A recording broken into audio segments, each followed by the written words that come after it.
just by the moon being there, it has fundamental effects. It affects time because of the spin of the Earth and all that stuff. It affects time, month. We have the menstrual cycle, the moonstrual cycle, etc. And the hormonal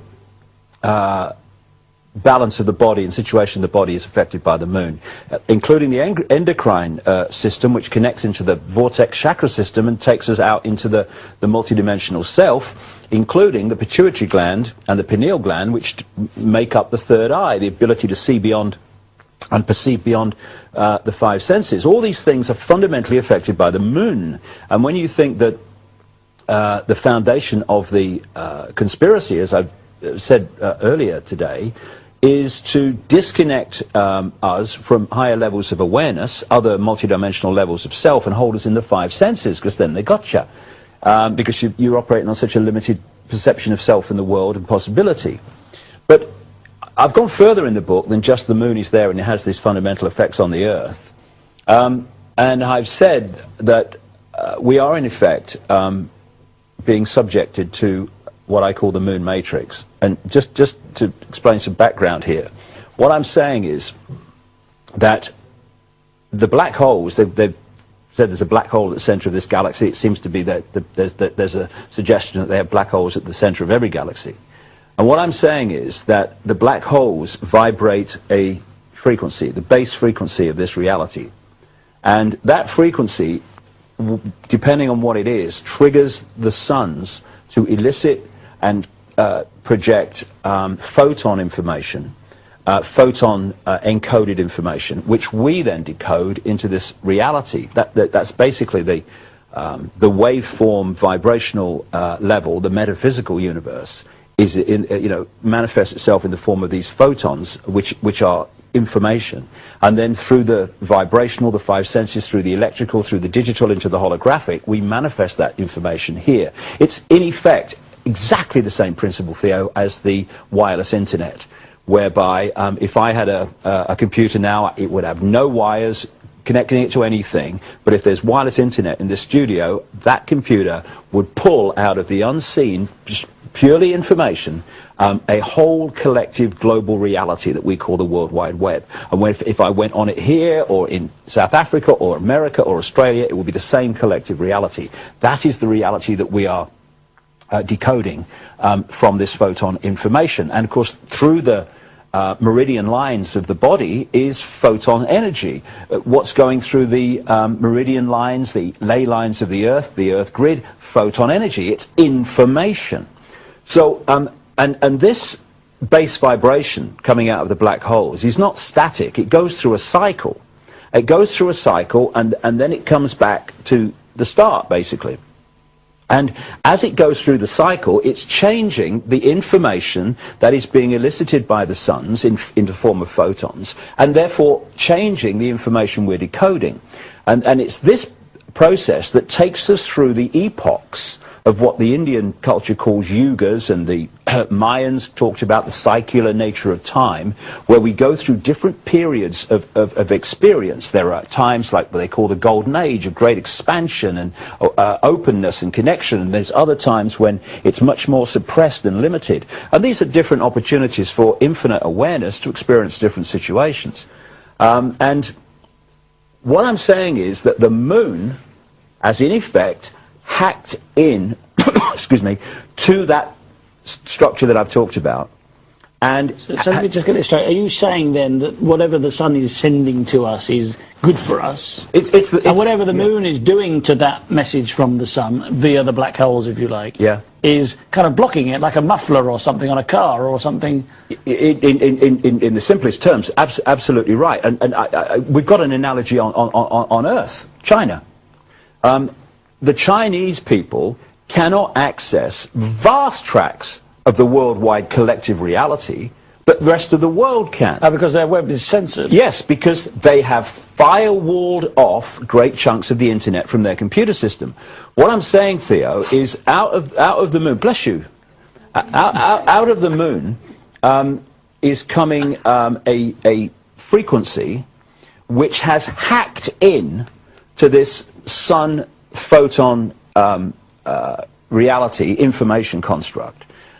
which is stopping us seeing great chunks of reality that we could see, and is also feeding us a collective mind, like a hive mind, which is stimulating us to feel anxiety and fear and all the rest of it, to keep us in servitude, and therefore to produce the energy that comes from that. And you know, in the 1990s, see, we've got enough time. We've got loads of time. Oh, that's great. Yeah, especially for me. You know, Viva Diarrhea. Here he goes. I saw a movie. I think it came out in 1988, but I saw it in the 90s called They Live. You've seen that, haven't you? And I could see that it was accurate at the time in its themes, but since I've begun to understand about this moon matrix, absolutely, it is far beyond accurate compared with what I thought it was before. Very quickly, but you can go on YouTube and get it. Just put in John Carpenter, They Live, and you'll get it in chunks.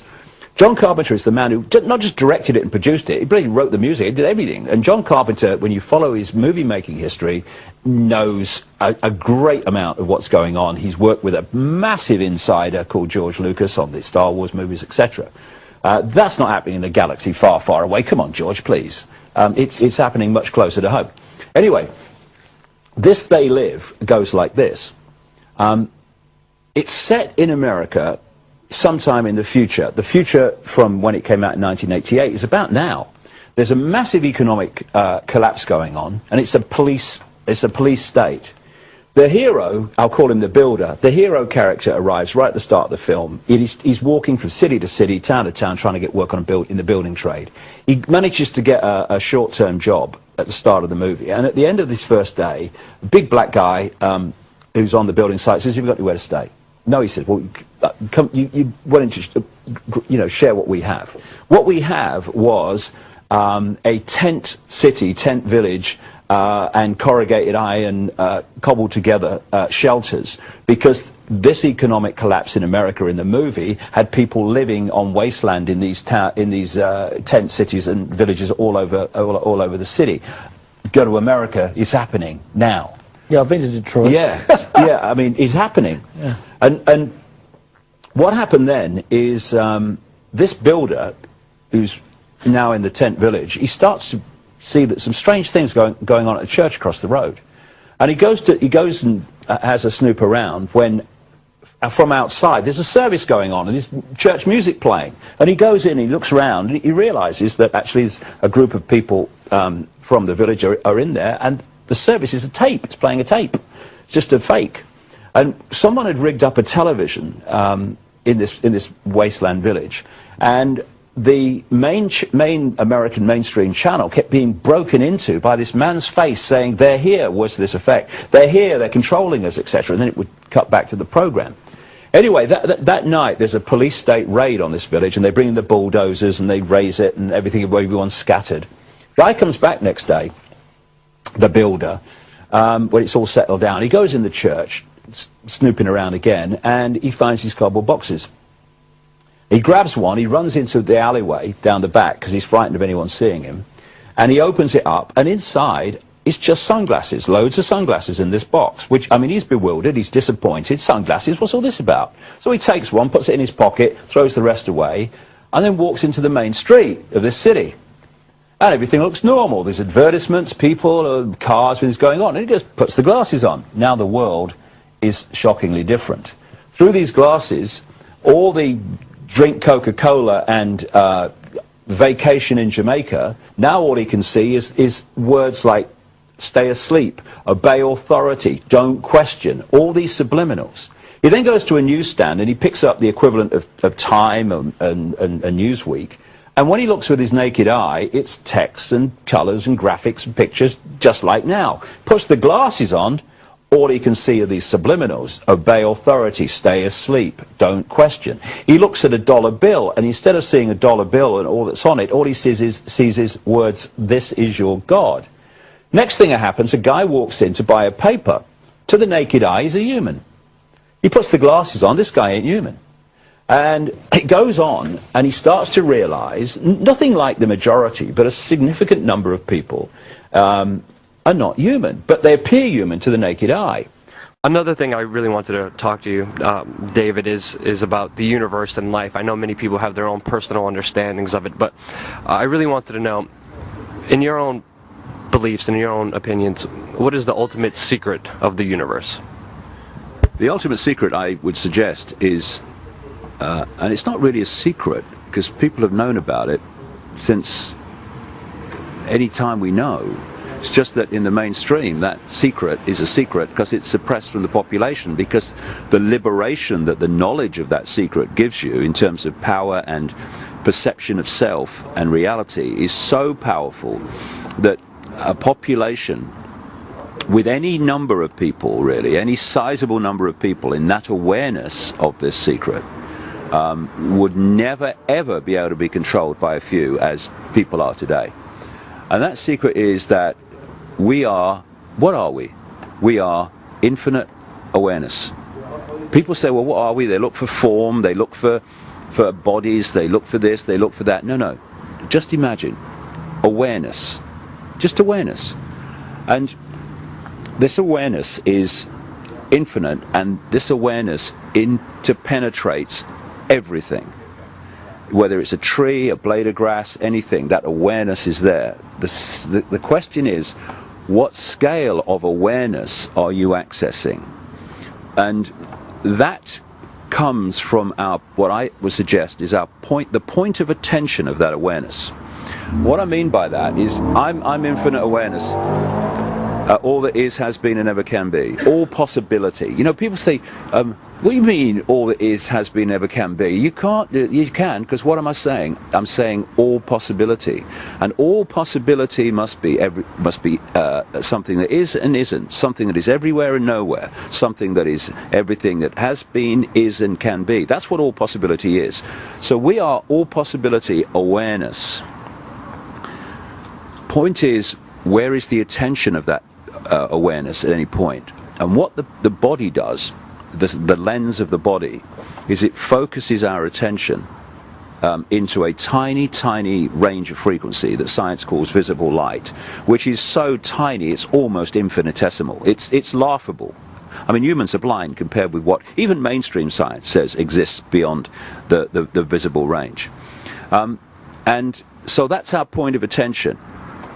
But you can be in the body, in the world, in terms of your perception through the five senses, and you can also be beyond the world, because your point of attention, while it is locked into the five senses, and should be, because that's what we're experiencing here.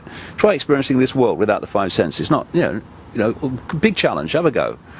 But you then expand your awareness, so it's not just that. It's actually the understanding that you are infinite awareness. That means you're in the world and interacting with it. And what the body does, see, our awareness, in its pure sense, I couldn't do that, because that would be on a totally different frequency to my infinite awareness in its pure sense. So we take on these outer shells that are within the frequency range we want to interact with, the body, what I call the biological computer, or the cosmic spacesuit, biological spacesuit, and therefore I can interact with the world. But if you have this range of awareness into the true sense of what we are, you realize that David Icke is not who I am, Luke is not who you are. It's the name for a current experience of infinite awareness, and your infinite awareness and my infinite awareness is the same awareness. It's just got 2 points of attention. One's called Luke and one's called David. And once you realize that you are infinite awareness having an experience, then that knowledge can allow you to take control of the experience, because you know it is in your power to do that. And this is where the conspiracy, we can talk about the conspiracy on the five sense level, and I do all the time, but if we're really going to understand the basis of it, the foundation of it, we have got to get much, much deeper in an understanding of reality, because that's where the conspiracy is coming from. We see Bilderberg meetings and banks and all the rest of it, and we should investigate them. But where it's all coming from are these inner sanctums that understand how reality works and therefore can manipulate a population that they have systematically misled and suppressed so that they don't understand how reality works. And if you understand reality and the interactions of reality and how we create our experience by our sense of reality, then there may be a few of you and the population may be billions. But if you know how it works and the population doesn't, you are in a mega position of power and manipulation over the population. So the last thing that the conspirators want is a population with an expanded state of awareness which is in this world to interact with it, but is not of this world in the sense of its ultimate point of observing the world. It wants people in the five senses and in the world and of the world. Why? Because once you've removed people from that big picture filter where you see how the dots connect, suddenly the dots don't connect. What the five senses see are dots. They don't see connected dots. This is why the mainstream media, which is a five-sense profession overwhelmingly, will talk about different elements of the world but will never connect them to see the picture and therefore the connections between them. And so when you're in five-sense mode, and you've not got this bigger picture filter to see what's really going on, there's only one place you can look to get a fix on the world from information that you are receiving to get that fix, and that is this way. And if you go that way, what comes back in terms of information? The mainstream media, the education system, mainstream Stone Age science, and I'm sorry, Stone Age, it's only an analogy, and all the other stuff that's coming back. In other words, this is this conspiracy in one sentence. Pull people into people's sense of attention, point of attention, into the five senses, so that dominates everything. And then program that sense of attention in isolation from its true self with the information you want them to believe and the perception of self of the world you want them to believe. Gotcha. And what do we talk about, Luke? We talk about the fact that there's an awakening going on. Well, what does that mean? You know, the alarm clock's just gone off. Are we getting up? What time is it? No. Awakening, another word for awakening, or another phrase for awakening, is the expansion of point of attention. Yeah. That's what it is. So when people expand that point of attention, it's symbolically, it's like the five senses is looking at this red thing, which is a bit blurred. What's going on? And then as your point of attention expands, you realize it's a brick, and you realize it's a wall, and you realize it's a house, and then you realize it's a town and a city and a planet, and you know, suddenly it makes sense. Yeah. But most people are looking at the blurry brick and saying, this is the real world, and it's really a program that we've been put into, so we don't see the real world. And there's a lot more to this world that we actually don't even see or perceive or understand. And many people have actually, when they use DMT, they actually say that this helps them understand the greater understanding of everything.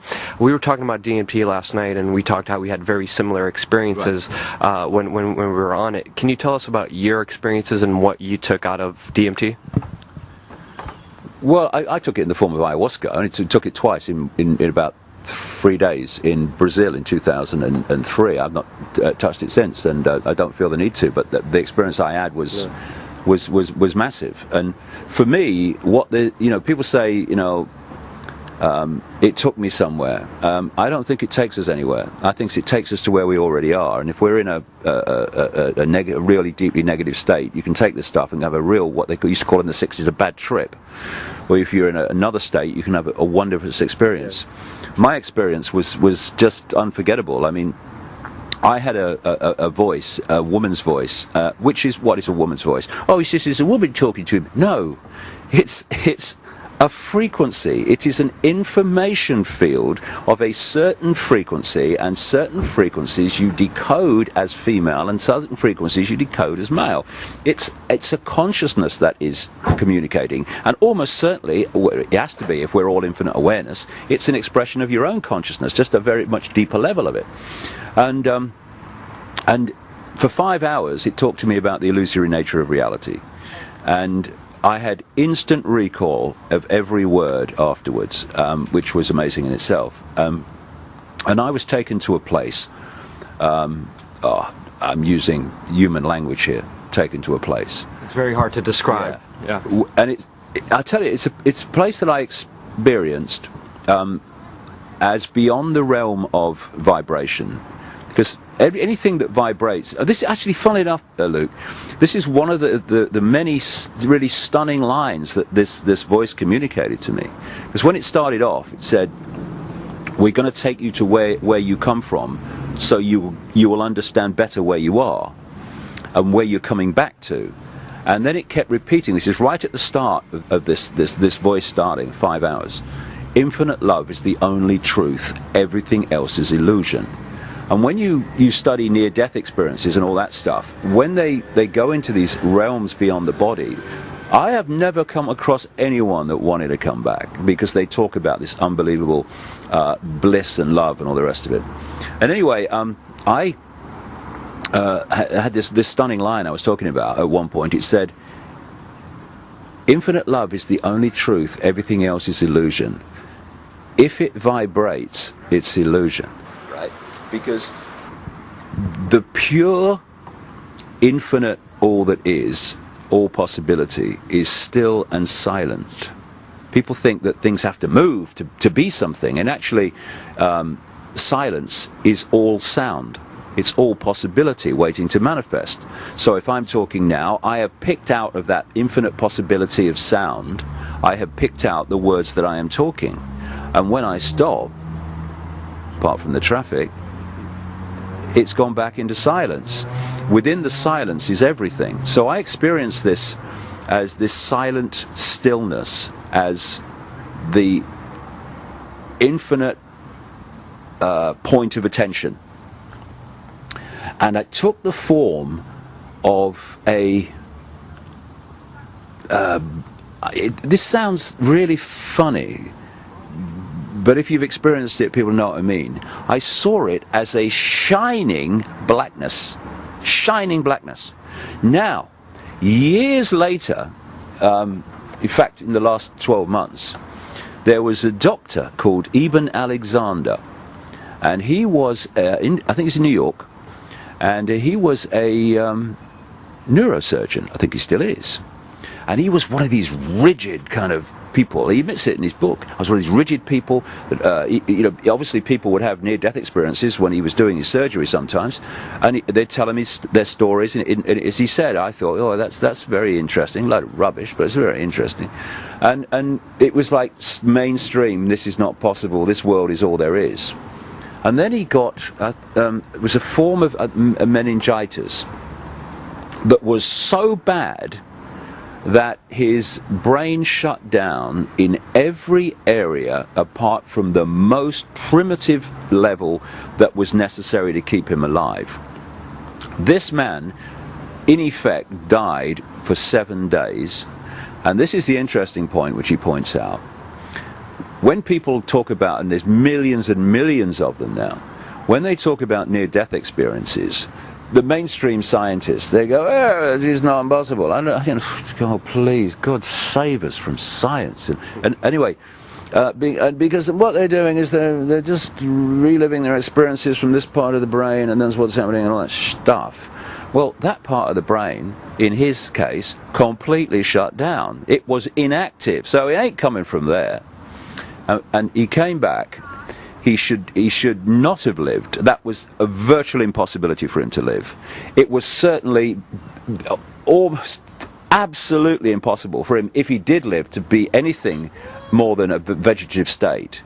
And he came back after a transition period completely normal and went on with his life. And he wrote this book about it, which became a New York bestseller. Why I'm telling you this story, it's very interesting, I think, is because when he first left the body and had a near-death experience himself, he entered a realm. I talk about this in the new book that's coming out in the autumn. He went into a realm that was classically the realm of the demons and the what I would call the archons and the reptilian entities and all this stuff. In fact, he talks about seeing reptilian beings brushing against him and all that stuff. And then a light came down, and he was taken out, what he called through the gate, into this amazing, blissful place, and on and on and on, until, this is where I'm coming round to, he said he was taken to experience the ultimate, the source. And you know what he calls it? The dazzling darkness. Wow. Exactly what I experienced. Yeah. And the dazzling darkness is mesmerizing, because it is all that is, has been, and ever can be. And then we pull that all potential, all possibility, all potential into worlds of certain expressions of that potential, and this is one of them. And so that experience with the ayahuasca, DMT, was massively important for me, because what I did then, you know, what I do when I research, I don't just take one thing and then say, well, that's all right. And I came back to England, and I looked at the mainstream science in all the different areas to see if I could confirm that what was being said was true. Everything checked out, the whole bloody thing. And once you've got this point where you realize it's an illusion, you can still interact with the illusion and live in the illusion, but you know it's an illusion, and illusions only control you when you think they're real. This is why it's important to understand the nature of what we're in, because if we think this is solid and all the rest of it, what does solid say immediately? Limitation, can't be done. And yet it's just a holographic projection of infinite possibility, which is totally malleable and can be changed any time. It's fascinating, it's amazing, because just so people know, DMT is a natural recurrent chemical in your brain. It comes out a little bit when you dream, but when you pass away, it's just flooded in your brain, and you could actually take it in the physical form and actually see what happens. I had the very similar experience, just blinding darkness, and then a lady telling me the same thing, that love is the ultimate answer, love is the ultimate solution. It sounds crazy, it sounds insane, but there's a lot more to everything than we actually know. Yeah, though this is an interesting point, because when you look at people in so-called history, way back, take Leonardo da Vinci, and another guy followed him in Italy very soon afterwards, a couple of decades or so, called Giordano Bruno. Da Vinci is remembered by most people as the painter of the Mona Lisa. The man was an absolute technological genius. I mean, I've seen documentaries about him, and he was 500 years ago, where they found his notebooks. Interestingly, one of the biggest collections of Da Vinci's drawings and stuff is at Windsor Castle, and one of his notebooks is owned by Bill Gates. I mean, these people know, you know, about a lot of this stuff, so they just keep it from us.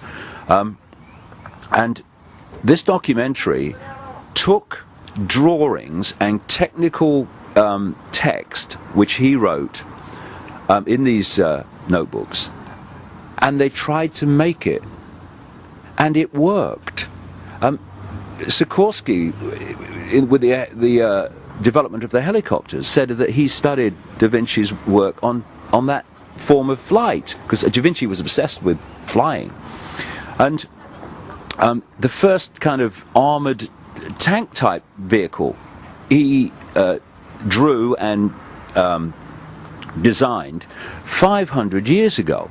An interesting thing too, in those days there was no copyright, so there was a fundamental flaw in every single thing that was in that notebook. Everything he designed, what he'd done is take one part of it and turn it over the opposite way. So if anyone found the notebook, they wouldn't be able to build it. It wouldn't work. But he knew that. Why I'm telling you this story, and why I'm going on to talk about briefly Giordano Bruno, who was burned at the stake by the Roman Inquisition in 1600 for the crime of saying there are multiple worlds and supporting things like the earth goes round the sun and, you know, all the rest of it. These people, when you read their stuff, were so far advanced of their era. And what people say about them, even today, like Da Vinci, is he was hundreds of years ahead of his time. He wasn't. He wasn't. He was beyond time, right? This is the key to understanding this stuff. We are within this frequency range I'm talking about with within the five senses, and most people are held in that frequency range. That frequency range is a range of energy, which means a range of information. If you can expand your mind and go beyond that into those upper realms, you're going into another level of information, inspiration, insight, and understanding. Now, we think of a linear Stone Age through Middle Age, through Victorian Age into Modern Age, and we see that progression.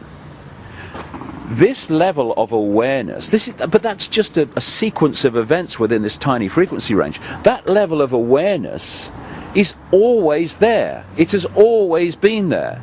In the Stone Age, if anyone could have expanded their mind, they could have got into that level of insight. And all the people like Da Vinci are doing, and Bruno were doing, is in their era, when most people were so suppressed, not least in those days because religion was absolutely squeezing people's sense of perception, they were going into these realms where this knowledge existed. And when they bring it from the unseen into the seen, they're caught ahead of their time, and all they do is accessing the library.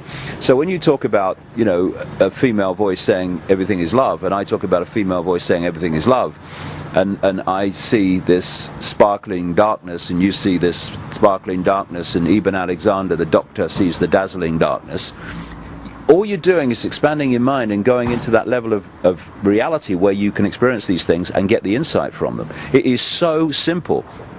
But the worst nightmare of the conspiracy is having people go in there because they see the bloody conspiracy. So you've got to keep them here, and that's what it's all about. That's what microchipping's about. That's what transhumanism is all about. It's about fusing microchips and fusing technology with the body to stop it being its true design, which is to be a vehicle for the body to experience this reality, but also allowing consciousness to expand beyond. They want to stop the second bit. That's what the microchip's about, really. I mean, many other things, but certainly that. Fascinating stuff.